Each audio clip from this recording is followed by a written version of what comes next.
about your experience with the HIP program? You're muted.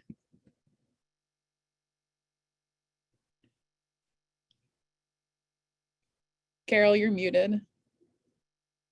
Can you unmute for us? There you That's why I had a message on the screen. Can you hear me now? I can, yeah. Thank you. All right. All right. Thank you. Thanks for this opportunity to speak from my little corner of the world. I do live in a senior apartment building here in Melrose. I was born in Melrose. I traveled quite a bit during my career after college around the country and abroad. And I was always fascinated by different food styles. But I was blessed with good health, so I didn't pay that much attention to the connection between the body chemistry until retirement. It was time to move. I'm grateful I got to retire back in Melrose, because Melrose is very senior conscious. We have about 6,000 seniors living in this little town of Melrose. It's in between Stoneham and Saugus, in between Wakefield and Malden. So we're just a stone's throw away from the city. And about 72% of our population are seniors. So many of us look forward to the farmers market that comes. There's a wooded grass and tree park near one of the MBTA lines, the train line going north and south. And there's buses, so people can get there. And the farmers market is just something I look forward to all year. What got me started on focusing my own choices was being surrounded now by seniors, several years actually now, and hearing their stories of illnesses that are associated with various breakdown of function, and I was still able to function.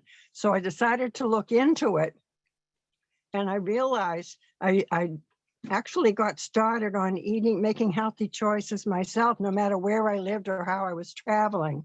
Way back in the summer of 2011, WGBH, our Boston station, sponsored a series of talks by a former heart doctor, Dr. Joel Fuhrman, Fuhrman.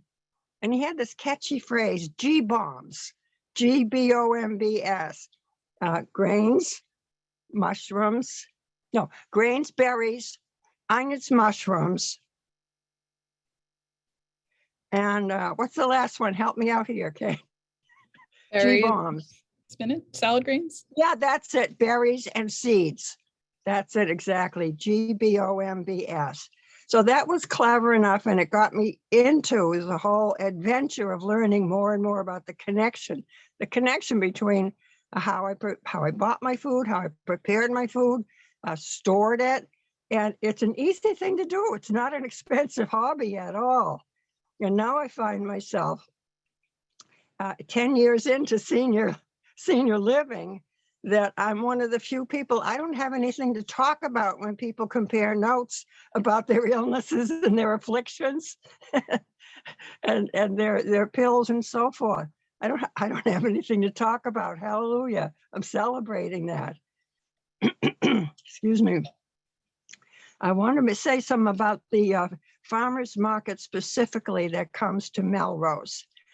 They set up at Cedar Park.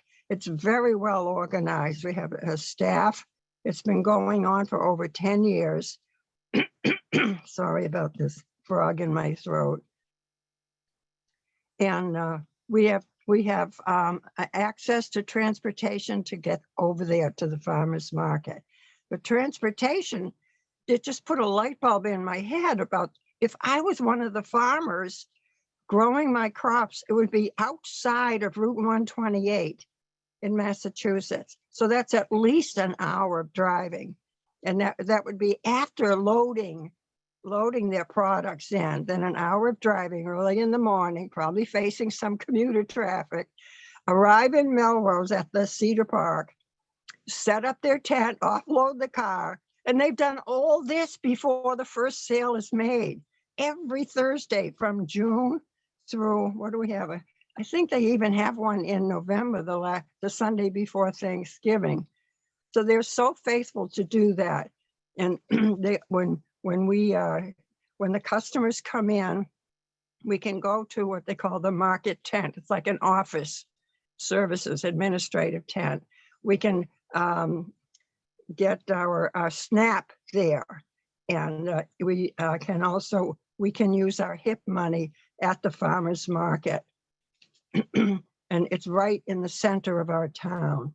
Again, almost 6,000 seniors here in this one little town.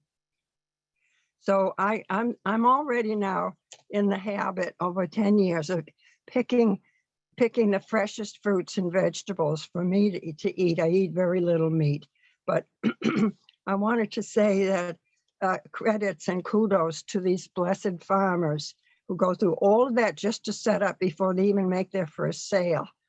But they're so efficient, and they treat each person as if we're the one that they waited, the one that they came all this way to serve us. So we get to ask questions, and the farmers, no matter who's on duty that day, the farmer staff will answer our questions. Simple questions like, what is this vegetable? How can I cook it? What do I do for it with it? They answer those questions to questions about the nutritional value. And sometimes we even have conversations about the sensitive areas like food crops with fertilizer and food crops without fertilizer. What kind of fertilizer? They have the answers. They're prepared, they're patient, and they give us those answers to educate us each time. And sometimes, occasionally, we will get cooking tips. They'll give us some, like, don't cook this too long, or here's how you cook it to keep the food value in it. Here's a way to use leftovers on this big squash. It's a personal experience that is nourishing to the whole community idea of making healthy choices. That's the point I wanted to make. And then what's this? I have a final note here. Our brief conversations sometimes include the whims and wonders of government activity. How do you like that? Did I not put that delicately? That wraps it up, Kate. Becca? Thank you so much, Carole. We really appreciate hearing your story. You are truly a passionate woman, and we are so grateful that you spent your time with us. Welcome. Thank you, everyone. I want to just do some quick applause for Carole, Bob, and Connie for sharing their stories with us. And I'm going to quickly share my screen and hope this works. I want to share one